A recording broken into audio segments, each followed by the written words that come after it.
Em Efésios 1, capítulo 13, diz assim: em quem vós também estáis, depois que ouvistes o evangelho da vossa salvação, tendo no evangelho crido, foste selado com o espírito da promessa. O que significa tudo isso? Quando uma pessoa ouviu o evangelho que é o poder de Deus, e crê no evangelho, ele é selado. Ou seja, ele tem um selo que assegura que ele pertence ao Pai. Então o governo do Pai se estendeu até ele. Aquilo que Jesus disse para os discípulos: vocês devem orar assim: Pai nosso que está no céu, santificado seja o vosso nome, venha a nós o vosso reino. Então quem tem o selo, o céu tem responsabilidade para com ele. Então você deve reconhecer e desenvolver a sua consciência. O poder de Deus se manifesta a partir da consciência de quem você é. É quando o teu subconsciente se convence. Então essa conexão com a fonte de Deus, com o Todo-Poderoso, é a partir desta consciência de quem eu sou, de quem você é em Cristo, que se dá essa conexão. Você deve entender o seguinte: o poder de Deus, Deus que é Espírito, que se humanizou em Jesus, Jesus que diz assim: o resultado que vocês estão vendo, não sou eu que faço, eu fisicamente falando, é o Pai que está em mim. Que Pai é esse? O Espírito. O Espírito de Deus é a consciência que Jesus tinha de quem ele era. E Jesus disse: as obras que eu faço, vocês farão também, até maiores. Quando nós temos consciência de quem nós somos, e que a nossa mente subconsciente, você deve entender sobre a diferença da mente consciente e da mente subconsciente.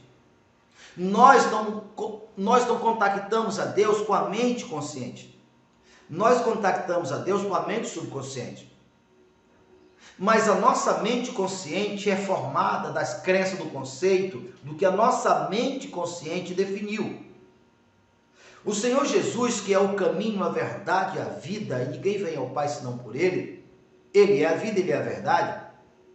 Então a nossa mente seletiva, a nossa mente consciente, a nossa mente analítica, é dela a responsabilidade de identificar o que é verdade e o que é mentira.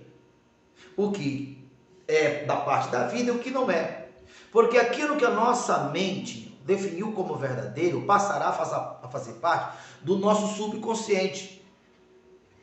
E o nosso subconsciente, compatível com o que nós cremos, que Jesus chamou o homem interior ou o coração, se nela ou se ela estiver formada pela verdade, ela está em conexão com a fonte eterna da vida.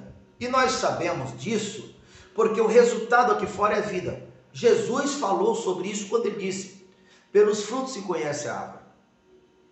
Mas se as nossas crenças, aquilo que passou pela nossa consciência, pela nossa mente analítica, não sendo verdade, neste caso a nossa conexão é com o ladrão, é com o inimigo. E a partir desse casamento, resultará aquilo que não é vida. O ladrão só veio para matar, roubar e destruir. Mas eu vim para que tenha vida e vida com abundância.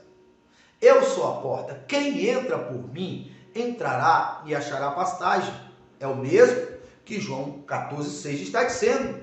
Eu sou o caminho, a verdade e a vida. Então, é no subconsciente que nós se conectamos com Deus. Um certo homem diz assim: uma pessoa que quer alcançar a plenitude do poder de Deus, do poder do Evangelho, que quer fazer alguma obra apenas com a força da sua mente natural, da sua capacidade natural, seria o mesmo de querer iluminar o mundo inteiro com uma vela. Não vai conseguir. Mas quando nós temos consciência de quem nós somos, imagine que Deus é um grande mar, você é uma taça. Se olhar para a taça, vai dizer assim: essa taça não é de nada. Ela não consegue suprir a necessidade das águas do mundo, por exemplo. Sim, olhando para a taça, que somos nós, a vasilha. Mas se a taça estiver conectada com o mar, quanto mais água tirar de dentro da taça, mais água aparece. Por quê? Porque a taça está conectada com o mar. É igual quando nós temos consciência que nós estamos em Deus e que nós somos um com Ele. Que Deus, que é a energia viva, a substância amorfa, o grande cosmo, ele se manifesta a partir dessa conexão humanizada entre ele e Deus, entre Deus e ele e Deus, entre o homem e o espírito e o homem. Entende? Então, quando nós temos consciência de quem nós somos, nasceu um novo filho, é Cristo, o ressuscitado. Então, nós devemos ter essa consciência, para que fique claro em tua mente a respeito da igreja ir para o deserto, da importância da igreja prosperar, entender, para que ela tenha liberdade. Então, o selo. Serás que quando ouviste o evangelho da vossa salvação, tendo o evangelho Cristo, foste selado, como o Espírito da promessa. Então, que promessa? De levar para o deserto, de estar no milênio, de ser protegido. Todas as promessas, quem tem um selo tem.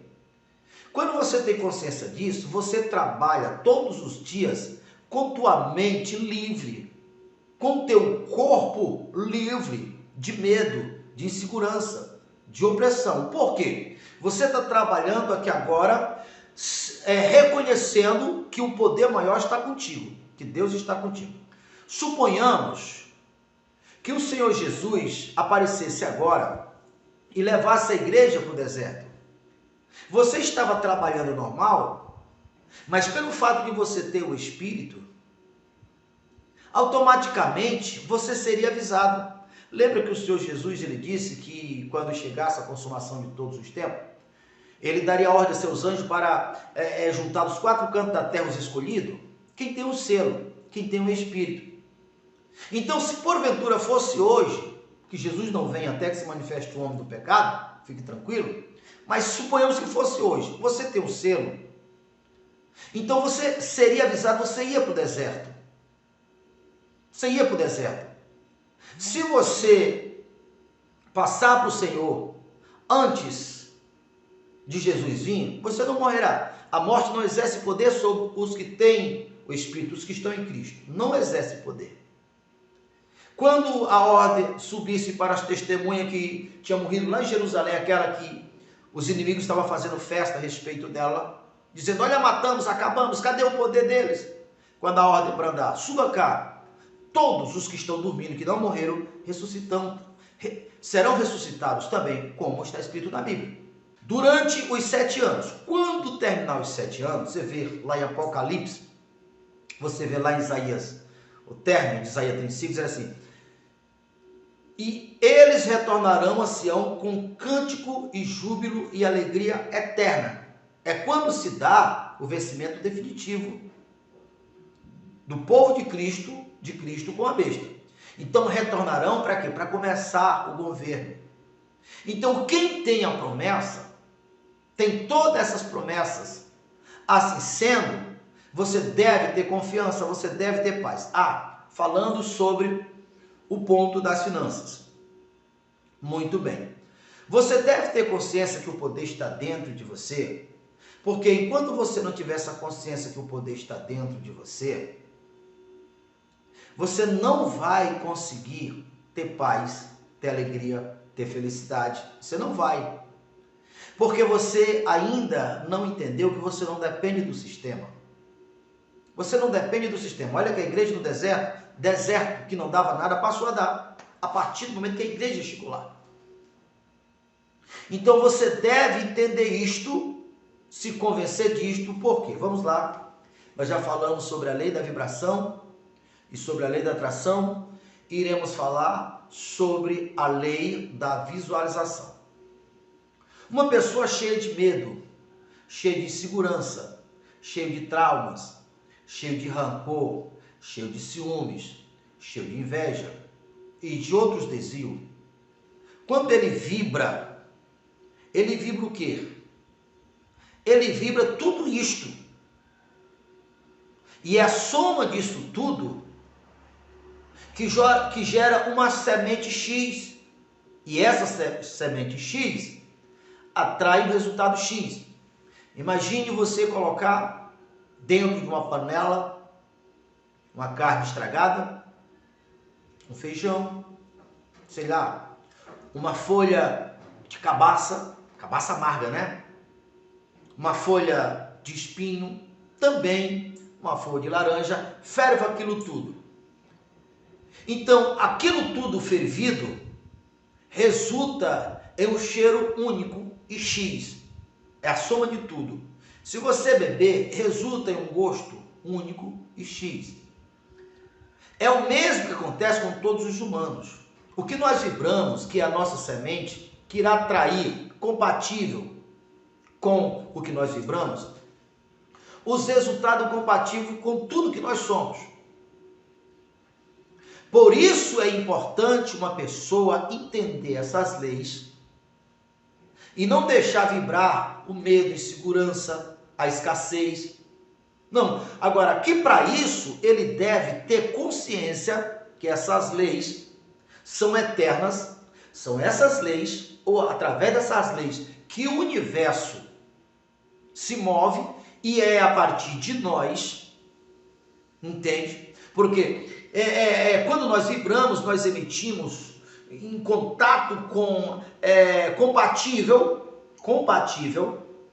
com a nossa essência, porque existem dois polos, o da vida e o da morte, representado por Jesus, o da vida, e pelo ladrão, Deus, e o diabo, luz e treva. Compatível com o que nós vibramos, irá entrar em contato com aquilo que é semelhante, que é da mesma espécie. Semelhante atrai semelhante.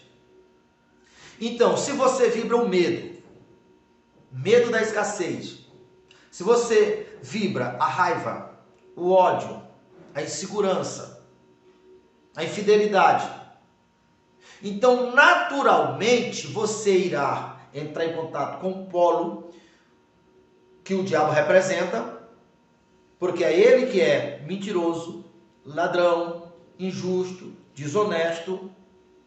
E isto fará com que você atraia eventos para a tua vida, resultado para a tua vida compatível com a natureza. Lembra, Jesus disse, ele só veio para matar, roubar e destruir.